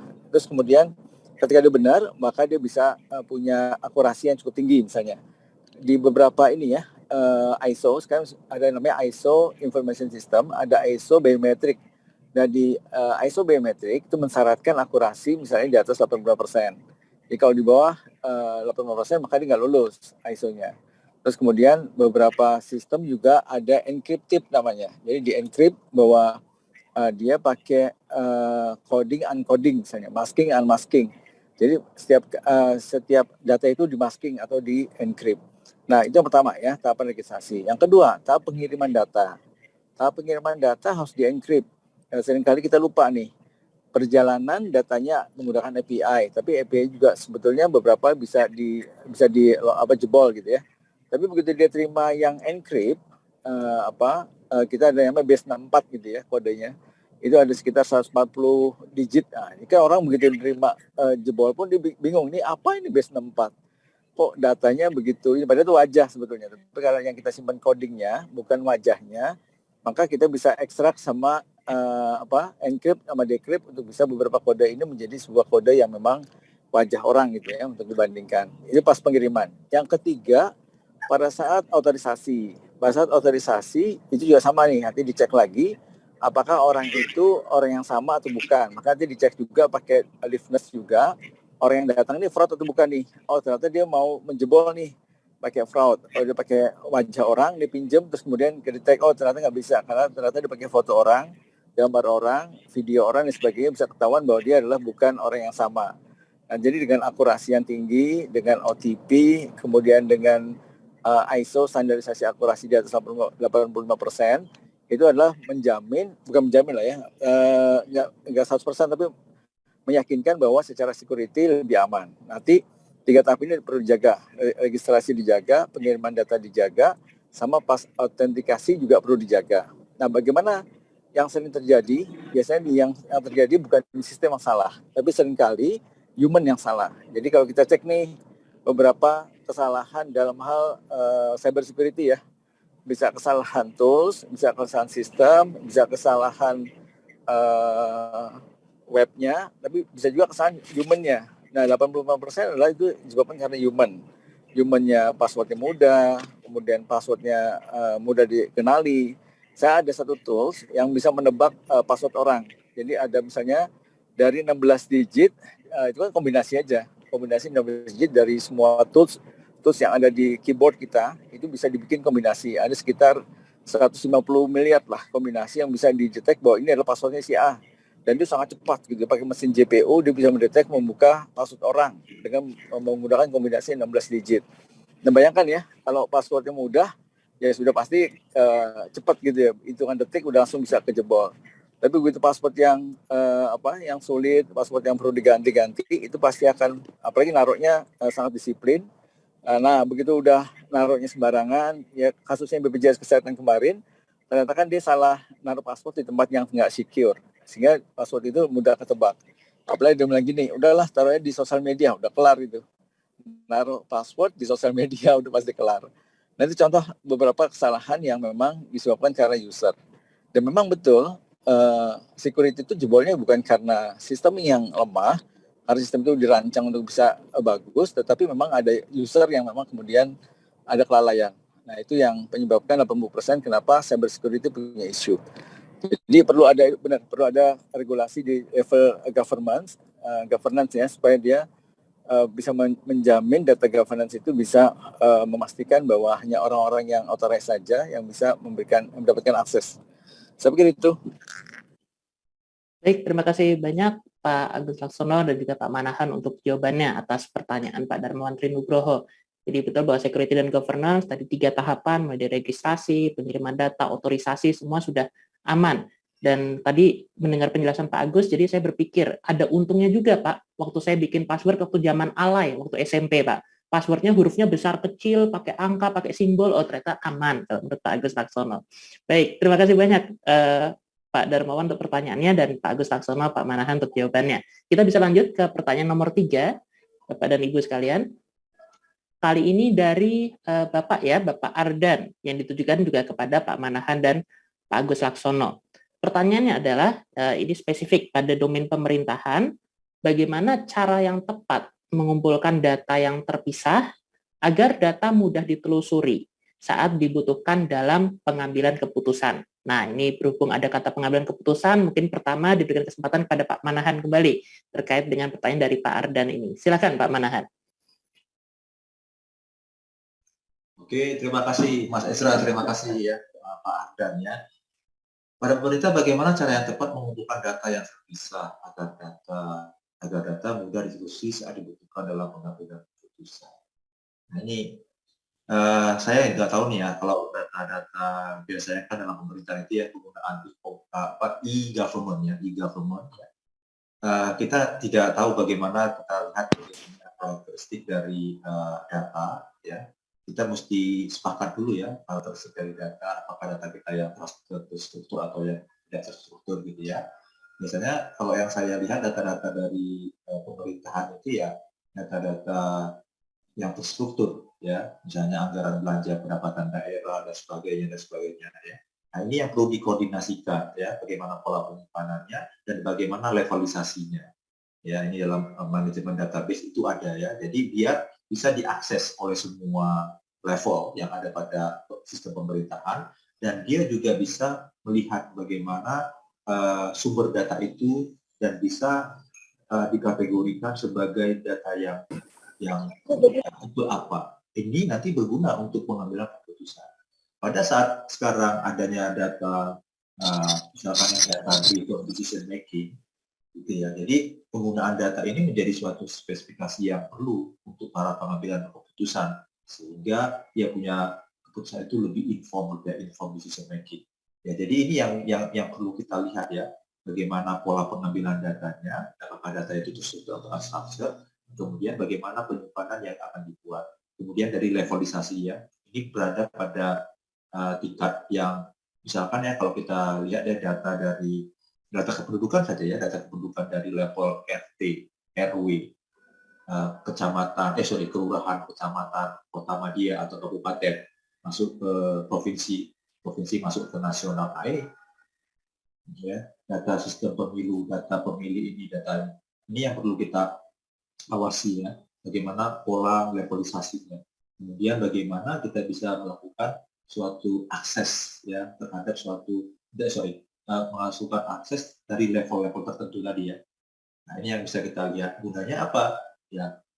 Kita bisa bikin contohnya ya pada setiap level ya ada akses datanya, kemudian pada level tertentu kita buat suatu dashboard gitu ya. Ya, dashboard ini bisa melihat dinamika dari perubahan pola konsumsi ya, pola pendapatan daerah, pola gitu ya. Nah, kita bisa lihat ya, tujuannya nanti untuk mempermudah atau membantu kita untuk pengambilan keputusan ya. Nah, ini yang bisa kita lihat umpamanya berapa jumlah stunting gitu ya, anak yang kurang gizi di daerah ini, berapa jumlah ini, kan jumlah itu kan data struktur ya. Itu bisa kita lihat, kecuali nanti ada data-data yang sifatnya data-data unstructured, misalnya data-data teks, data video ya, dari itu CCTV ya untuk melihat keamanan gitu ya pada suatu daerah ya, atau data-data dari persilangan jalan ya, lampu merah gitu ya, sehingga bisa dikontrol, dikendalikan dengan melihat pola-pola kepadatan dari setiap persimpangan tadi ya, kira-kira pada jam berapa, itu bisa dianalisis.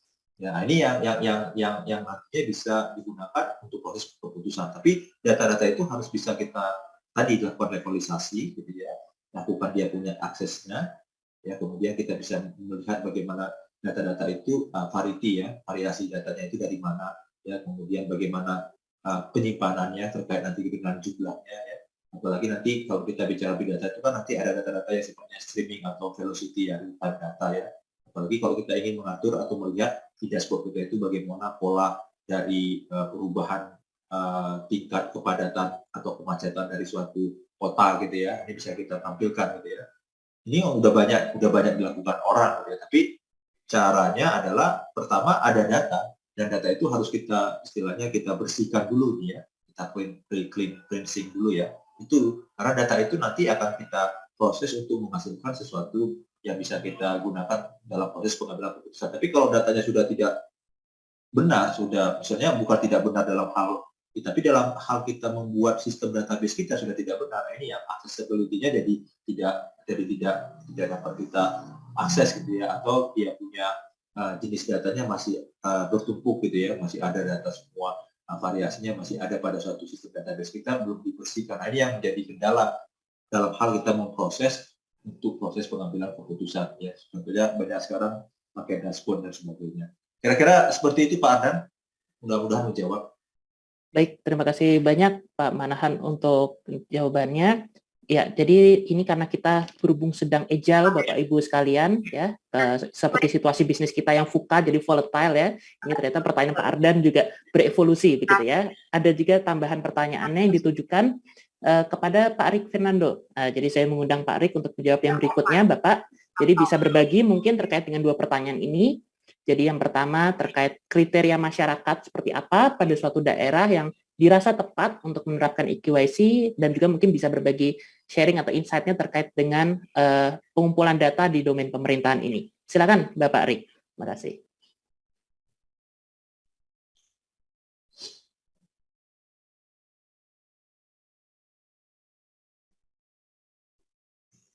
Permisi, Pak Arik. Ya.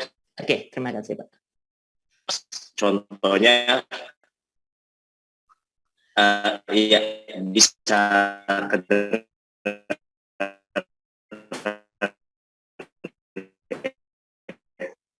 agak sedikit lagi ya, Rick ya. Baik, mohon maaf Bapak dan Ibu sekalian, sedikit kendala teknis. Kami akan kembali dengan Pak Rick.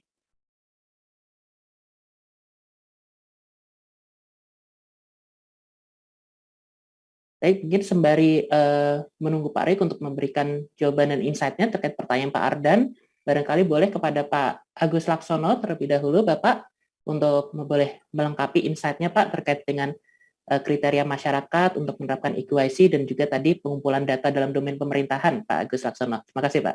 Ya baik. Yang pertama terima kasih Mas Ardan nih yang sudah kritis bertanya. Maksudnya gini ya, saya mau kasih contoh yang simple. Jadi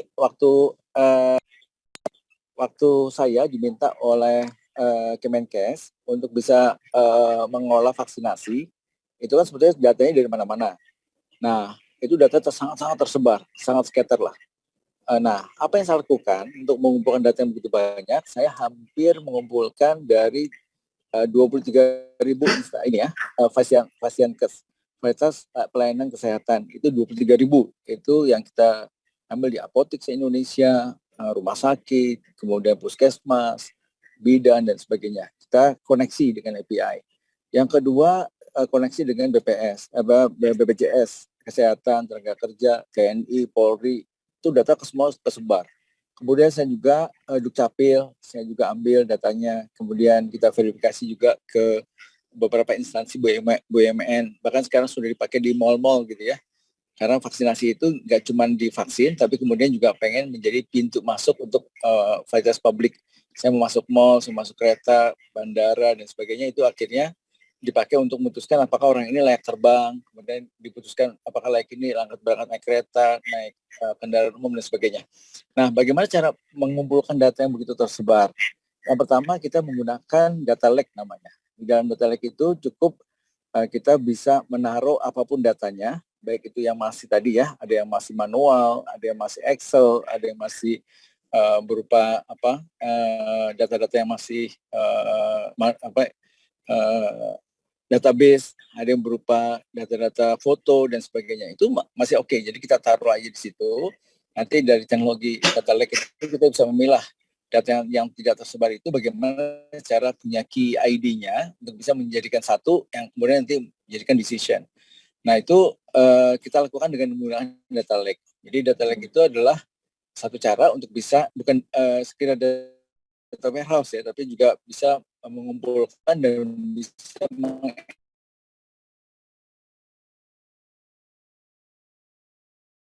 mengekstrak mengekstrak, kemudian dia bisa memilih. Awalnya data kamu taruh apapun, Anda taruh aja. Taruh semua data, terus kemudian dari data lake itu akan diambil beberapa integrasi ID yang sama. Kita pakai namanya ini ya, KTP ya. Nomor KTP ID itu kita pakai sebagai untuk integrasi. Jadi semua instansi kita pakai nomor KTP atau nomor KK gitu ya. KK yang di individu tuh customer ID-nya. Nah itu warga negara ID itu pakai itu nomor untuk mendetek integrasi. Begitu udah masuk, kita ekstrak, terus integrasi. Betul, tadi Pak Manan bilang data cleansing. Kita cleansing dulu. Kita punya smart checking namanya untuk memastikan bahwa orang ini tidak duplikasi. Orang ini adalah orang yang sama. Terus kemudian kita juga ambil data telco untuk memastikan bahwa ini adalah nomor handphone yang sama. Kemudian orang ini dikenali, terus kemudian menjadikan data integrasi. Nah, jadi tahapannya adalah menggunakan data lake, kemudian nanti kita pakai data integrasi, kemudian untuk memastikan adalah nanti Anda pakai ID yang sama bahwa ini adalah orang yang sama. Nah, itu yang single ID ya. Single ID untuk memastikan itu orang sama. Itu cara di pemerintahan untuk bisa memastikan data yang tersebar itu menjadi satu. Ya, bagaimana kalau misalnya pemerintahnya daerah misalnya? Kita punya yang namanya sistem satu data Indonesia. Kita pakai big box namanya. Kita pakai big box, sangat sederhana juga sama. Pak, saya mau bikin report, bikin dashboard. Tapi data saya itu tersebar Pak di SKPD. SKPD itu kepala dinas. Kepala dinas itu ada berapa? Ada sekitar 8 atau ada 9 kepala dinas. Ya sudah, pokoknya cemplungin aja, upload saja data yang Anda punya, baik itu manual maupun Excel dan PDF, masukin saja ke data lake. Nanti kita akan bikin report berdasarkan data yang masuk dengan data itu diekstrak kemudian jadi integrasi. Jadi pakai data lake, kemudian nanti kita udah jalan di beberapa tempat ya, ada sekitar yang sudah trial di 90 kota kabupaten, itu sudah pakai big box untuk bisa mengintegrasikan data yang tersebar. Nah, saya pikir itu yang pertama ya, bahwa cukup teknologi ini sangat murah, sangat mudah untuk bisa digunakan. Yang kedua, eKYC itu tidak terkait dengan daerah. Jadi misalnya kalau eKYC itu mau dipakai, ya sebetulnya lebih karena saya pengen lebih aman. Dan tapi saya juga pengen mudah dan secure. Contoh misalnya gini ya, saya pribadi misalnya saya punya aplikasi ada sekitar 20. Bayangkan saya harus mengingat user password. Itu kan sebetulnya agak kesulitan saya mengingat user password di 20 aplikasi yang saya punya. Baik itu di perbankan, insurance, kemudian di kantor, maupun di aplikasi-aplikasi yang lain. Passwordnya begitu banyak gitu ya. Ada beberapa agent misalnya dia mengelola 114 aplikasi. Aduh, user passwordnya saya harus ingat karena dia harus 3 bulan sekali harus diganti.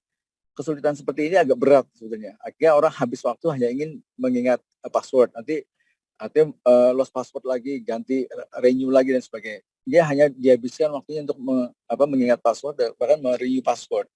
Nah, bagaimana caranya? Caranya pakai eKYC. Nah, jadi eKYC itu cocok bagi mereka-mereka yang sangat sudah mulai digital. Digital, mau di daerah manapun oke. Anak-anak muda biasanya yang suka banyak aplikasi, dia punya Instagram, Facebook, Google, Microsoft dan sebagainya. Dia pengen lebih mudah mengelola semua itu menjadi sebuah yang authorized-nya cepat gitu ya, nggak harus banyak ingat password. Nah, itu pasti akan sangat bermanfaat untuk satu daerah atau satu segmen yang memang mereka sudah sangat membutuhkan eKYC, dia pengen aman, pengen cepat, pengen mudah. Nah, sudah kayak gitu, udah pasti mereka udah nggak bisa, mereka harus pakai eKYC, elektronik ya, know your customer untuk bisa memastikan bahwa dia adalah orang yang berhak mendapatkan services. Saya pikir itu. Baik, terima kasih banyak Pak Manahan dan juga Pak Agus Laksono barusan untuk jawabannya terkait dengan pertanyaan Pak Ardan. Barangkali untuk kesempatan selanjutnya kita berikan kepada Pak Rick Fernando untuk melengkapi terkait dengan insight dari pertanyaan Pak Ardan ini. Terima kasih Pak. Ya, mungkin dari Pak Agus tadi sudah menjelaskan dari sisi eKYC-nya kira-kira seperti apa eKYC itu bisa dimanfaatkan di masyarakat atau daerah-daerah tertentu. Kalau saya lebih melihatnya dari sisi kebutuhan dari daerah tersebut sendiri. Karena saya pernah bertemu dengan beberapa kepala daerah yang memang kebutuhannya cukup unik, bukan dari eKYC. Mungkin eKYC bisa digunakan untuk menyatukan satu data secara terintegrasi. Tapi kalau dari saya yang pernah saya temui adalah dari sisi pengumpulan dokumen yang terlalu banyak gitu. Bahkan kita sempat dihadapi oleh beberapa daerah yang ingin membuat dashboard sendiri supaya maksudnya dari sisi dokumen-dokumen yang ada yang masuk itu bisa terukur. Dan ini menurut saya sangat unik Karena solusi yang ditawarkan oleh Telkom tadi, Picasso OCR itu juga sebenarnya bisa menyelesaikan masalah tersebut gitu dengan cara mengupload dokumen tersebut dengan secara langsung. Itu bisa dikategorikan dokumen ini sebenarnya dikategorikan sebagai apa, sehingga proses yang ada di daerah-daerah yang mungkin birokrasi cukup panjang itu bisa disingkatkan ya. Biasanya kita minta tanda tangan ke dinas tertentu itu membutuhkan waktu yang berminggu-minggu, mungkin bisa secara cepat proses itu disingkatkan ke dalam beberapa hari saja. Begitu sih yang selalu saya lihat. Baik, terima kasih banyak Pak Rik untuk insight-nya. Jadi Pak Manahan, Pak Agus, dan Pak Rik sudah menjawab berbagi insight-nya terkait dengan pertanyaan dari Pak Ardan. Baik, sepertinya tadi saya mendapatkan kode bahwa kita bisa mendapatkan tambahan waktu sedikit, jadi barangkali satu pertanyaan lagi. Mungkin untuk pertanyaan nomor 4. Boleh dibantu? Baik, nah, satu pertanyaan lagi tapi ternyata pertanyaan beranak. Nah, ini seperti kalau saya ujian, dibilang soalnya cuma 3 tapi ternyata beranak jadi 10 gitu ya. Nah, tapi ini pertanyaan sangat baik dari Bapak Agus yang ditujukan kepada Pak Agus Laksono dan Pak Rik. Pertanyaannya Pak, ada beberapa yang bertanya untuk Dati 1 dan 2, ingin implementasi big data, kira-kira tahapan awal bisa dari mana? Lalu planning dan tahapan implementasinya seperti apa? Lalu juga ada pertanyaan bagaimana jika saat ini sudah ada aplikasi-aplikasi internal dari OPD atau SKPD sehingga perlu melakukan integrasi sehingga data ini, informasi ini bisa langsung ditampilkan kepada dashboard bagi pemimpin daerah, gubernur, wali kota, atau bupati. Lalu pertanyaan terakhir, big data maupun KYC memang kita akui banyak manfaatnya, tapi gap masyarakat dengan teknologi tersebut masih besar, sehingga dirasa bahwa biaya yang dikeluarkan menjadi lebih besar dari manfaat yang didapat. Implementasinya canggih tapi tidak banyak yang menggunakan. Bagaimana mengenai hal tersebut ya Pak? Nah, jika boleh saya izin membagi untuk poin 1 dan 2, barangkali saya berikan kesempatan pertama terlebih dahulu kepada Bapak Rik, lalu Pak Agus Laksono untuk poin 3 dan poin 4. Baik, silakan Pak Rik untuk poin 1 dan 2. Terima kasih. Ya, kalau dari kita biasanya ke customer ya, saya mungkin mencoba untuk merelate ini ke customer. Biasanya yang kita lakukan ke customer kita adalah kita tanya dulu kira-kira kebutuhannya ada di mana, proses apa yang ingin didigitalisasi. Karena ini mungkin sedikit menyambung ke yang keempat, karena kebanyakan orang melihat canggihnya aja, memang betul, tapi mereka lupa sebenarnya problem apa yang mau di-solve gitu. Jadi menurut kita dari sisi Very Hubs biasanya planning tahapan implementasi seperti apa, itu semua itu tergantung dari kebutuhan dari mana. Contoh eKYC setiap aplikasi ataupun setiap customer itu akan sangat berbeda, terutama untuk use case-nya. Contoh kalau misalnya di banking mereka ada yang namanya onboarding customer, terus juga beberapa bank yang ada di customer kita mereka menggunakan KYC ini atau face recognition kita untuk melakukan transfer. Itu juga ada, dan semua ini flow-nya akan berbeda dan tahapannya juga akan flow-nya akan berbeda semua gitu. Jadi kalau misalkan dari onboarding customer, biasanya yang kita lakukan adalah kita ingin tahu dulu flow-nya seperti apa, lalu kita buatkan dia punya fix flow-nya ya, kira-kira apa saja yang bisa diintegrasikan dan solusi apa aja yang bisa kita maksimalkan untuk flow yang ingin digunakan. Dan biasanya makan waktunya kurang lebih paling 1 harian itu udah cukup untuk memastikan flow ini udah oke. Dia mintanya bulat. Sorry. Jadi kaget. Kenapa? Boleh dibantu. Thank you. Iya, seperti itu sih. Jadi memang yang kita lihat biasanya itu flow dan kebutuhannya. Karena setiap flow dan kebutuhan implementasinya dan tahapan awal mulainya akan berbeda-beda sih. Gitu. Baik, terima kasih Pak Rik untuk jawabannya. Jadi pasti berbeda antara satu domain dengan yang lain, tapi kurang lebih sudah mendapat gambaran terkait dengan planning atau di tahap awalnya. Untuk yang selanjutnya, boleh diberikan kesempatan kepada Pak Agus Laksono untuk membantu sharing insight-nya Pak terkait dengan poin 3 dan 4 dari pertanyaan Pak Agus. Jadi Pak Agus bertanya kepada Pak Agus. Silakan Pak Agus Laksono. Yes, wah luar biasa nih Mas Agus ke saya ya. Nah, gini, jadi yang pertama, ya, bagaimana cara memulai sebetulnya? Memulai dengan cari use case seperti tadi Mas Rik bilang itu benar. mulailah dengan pain problemnya supaya nanti kita punya bisnis impact-nya atau punya impact-nya terasa banget, dan kita jangan latah untuk bisa mau ambil semua padahal kita nggak butuh, kita sedang tidak ada masalah terus kemudian kita mau solusikan dengan yang EQYC misalnya, itu pasti akan membuang biaya dan impact-nya pasti nggak terasa. Jadi berangkatlah dari pain problemnya, kita sedang punya masalah apa, supaya nanti dari situ kita akan pecahkan dengan pendekatan yang tepat gitu ya teknologinya, atau bahkan solusi analitik mana yang tepat. Yang kedua, bagaimana kalau misalnya saya sebagai OPD ini udah punya banyak ini yang bisa bikin dashboard masing-masing untuk kepala daerah ya, wali kota atau bupati. Beberapa yang saya kunjungi ke beberapa kota kabupaten, saya ada 90 kota kabupaten saya bisa dengerin, mereka tuh benar sudah punya dashboard, tapi mereka ini sendiri bingung sendiri. Kenapa? Karena katanya pangan kita cukup menurut si OPD pertanian. OPD Bulog bilang, wah kita udah kekurangan, kita harus segera import. Tapi yang bilang enggak, pertanian kita sudah cukup. Karena apa? Menggunakan silo-silo. Gampang sekali bikin dashboard, tapi lupa bahwa data itu perlu diintegrasikan. Itu dari sisi pertanian. Ada juga bicara inflasi. Inflasi konsumsi kita masih aman kok dari sisi lembaga planning. Dan dalam sisi OPD yang lain bilang enggak kok, inflasi kita udah parah nih, harga udah nggak karu-karuan. Nah, jadi silo-silonya itu membuat si kepala daerah sebetulnya mana sih OPD yang menggunakan data dan mana sih insight yang bisa diterima.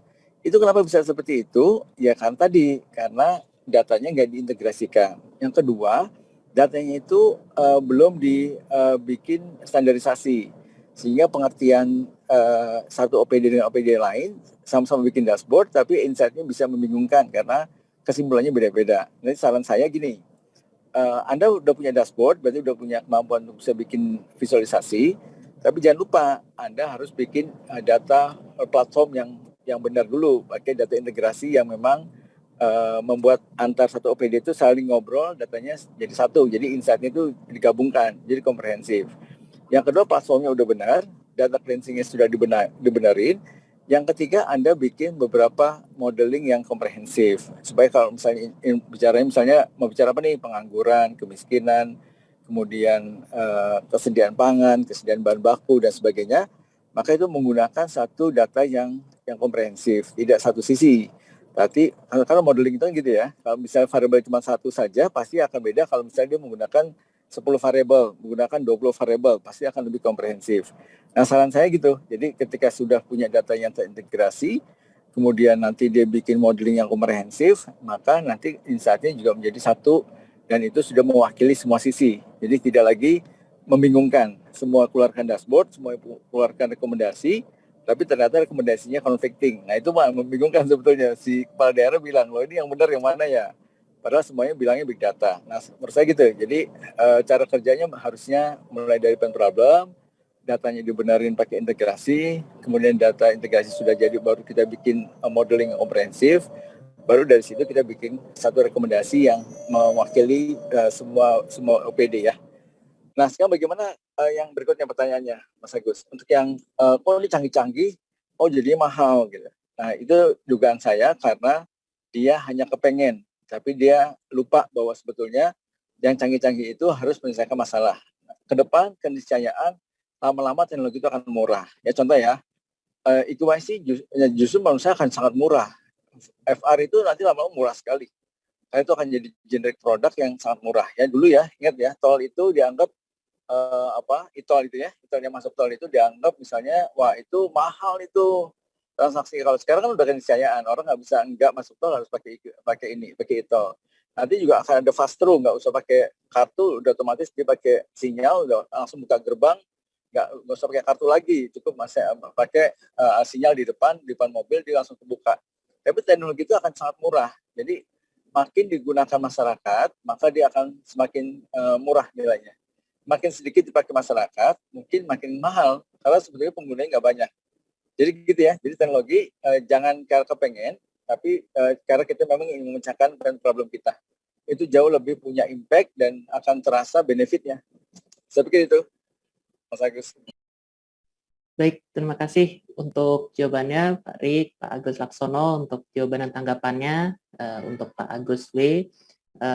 sangat insightful Bapak dan Ibu sekalian, tapi sayang sekali karena keterbatasan waktu, maka pertanyaan dari Pak Agus ini juga sekaligus mengakhiri sesi Q&A kita pada sore hari ini dan juga mengakhiri sesi pemaparan dari ketiga narasumber kita yang luar biasa, dari Pak Agus Laksono, dari Pak Manahan Sialagan, dan juga dari Bapak Rick Fernando. Jika saya boleh menyimpulkan ke dalam satu kesimpulan yang sederhana, adalah saya izin mengutip Pak Agus Laksono terkait jawaban terakhirnya, bahwa perkembangan teknologi adalah suatu keniscayaan. Evolusi teknologi pasti terjadi, tapi lambat laun pasti teknologi akan semakin mudah dan semakin murah untuk bisa diakses oleh siapa saja. Dan begitu banyak teknologi, platform yang tersedia, seperti misalnya untuk saat ini EQYC, ada dari Picasso, dari Telkom Indonesia yang juga bisa menjadi salah satu alternatif kita di dalam platform EQYC ini.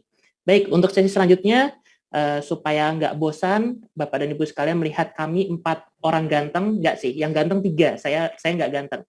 3 orang ganteng, maka saya panggil yang cantik yaitu Mbak Siva. Silakan Mbak Siva. Oke, terima kasih banyak Mas Ezra atas pemanduan materi gitu ya, dan juga diskusi siang hari ini juga kepada 3 materi kita yang keren-keren banget, insightful, menarik sekali materinya gitu, dan juga banyak pertanyaan-pertanyaan bagus nih. Nah, oleh karena itu kita sekarang masuk ke sesi untuk bagi-bagi hadiah bagi rekan-rekan yang sudah bertanya maupun juga yang sudah mengikuti semua rangkaian acara kita dari awal hingga akhir. Yang pertama kita ada voucher link aja bagi 5 penanya terbaik, meskipun tadi cuma 4, tapi kita sudah memilih-milih gitu ya, 5 penanya yang terbaik hari ini. Yang pertama itu ada Bapak Agus W, kemudian Bapak atau Ibu Ardan, Pak Darmawan Trinugroho, Pak Muhammad Slamet Yahya, dan juga Pak Riki Purwanto. Jadi selamat kepada para peserta. Selanjutnya panitia akan menghubungi lebih lanjut ya. Oke, selanjutnya yang kedua, kita ada undian bagi seluruh peserta yang beruntung. Silakan operator untuk diputar rulitnya.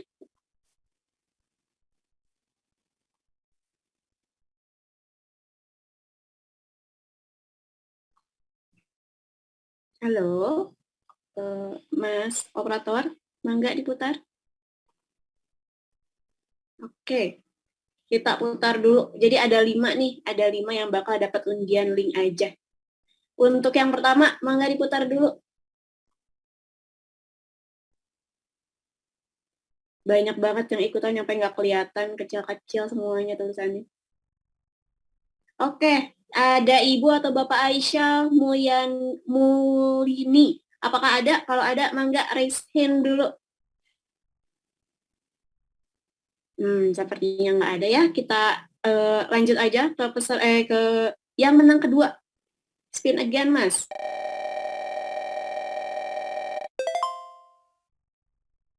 Siapa nih? Ada Bapak Dani Nugraha. Ada nggak kira-kira Bapak Dani? Bapak Dani. Pak Dani Nugraha. Sepertinya ada nih, Pak. Bisa raise hand, Pak? Atau open cam? Silakan Bapak Dani, bisa dibantu. Iya. Soalnya tadi kita sudah japri-japrian, kalau Bapak Dani nggak ngaku nanti hadiahnya dibagi sama saya sama Mas Rick nanti. Oh, nggak ya Mas Rick ya? Oke. Silakan Pak Dani.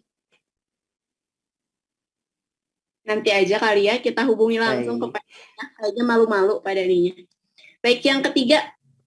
Mangga.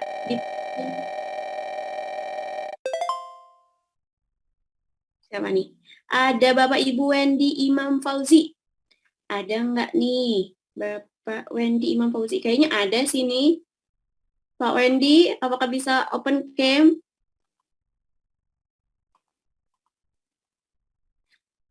Oke deh, kalau misalnya masih malu-malu juga, kita ke pemenang keempat.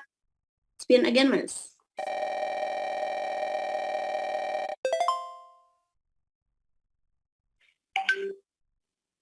Ada Bapak Thomas Haryanto. Pak Thomas Haryanto sepertinya tidak ada. Cuma nanti kita ada Mbak. Oh, katanya ada tuh Pak Wendy, semangat banget. Iya Pak Wendy, nanti kita kirim link ajanya ke Pak Wendy ya. Yang terakhir Mas.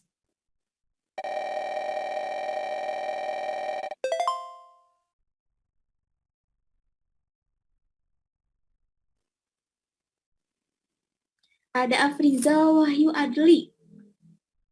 Apakah ada? Afrizal. Oke, kalau misalnya tidak ada atau malu-malu, nanti kita hubungi langsung aja kepada panitia. Nanti tolong dicatat mengenai ini, para pemenang ini. Oke, terakhir sebagai bentuk apresiasi kepada pemateri akan dilakukan penyerahan merchandise secara simbolik dan virtual.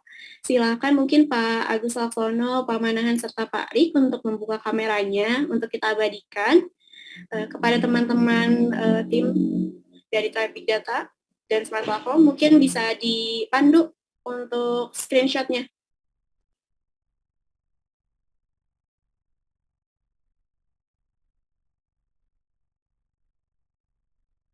Oke, baik. Aku aja deh yang mandu. 1, 2, 3. Oke, satu kali lagi. Mungkin pakai ini, pakai apa? Telkom. Gini Pak, Telkom Pak. Semuanya, begini ya. 1, 2, 3.